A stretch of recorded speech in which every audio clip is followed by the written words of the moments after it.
आता या चित्राच्या मदतीने आपण काही तुलनात्मक शब्द बघायचे. जवळ आणि दूर. शिक्षक शाळेच्या कुठे आहेत? जवळ.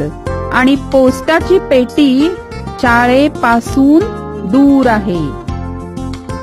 आज कोणवार हो आज कोणवार, आज आहे सोमवार, डोंगर पहा हिरवेगार, आज कोणवार हो आज. क्रमाने संख्या जोडत जायची आणि चित्र पूर्ण करून मला दाखवायचं.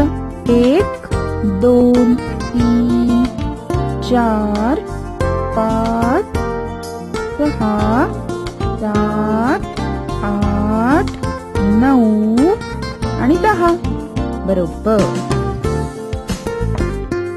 आता संख्या वाचायच्या आणि तेवढीच चित्र रंगवायची. पहिली संख्या आहे 8. 1 2 3 4 5 6 7 8. बरोबर.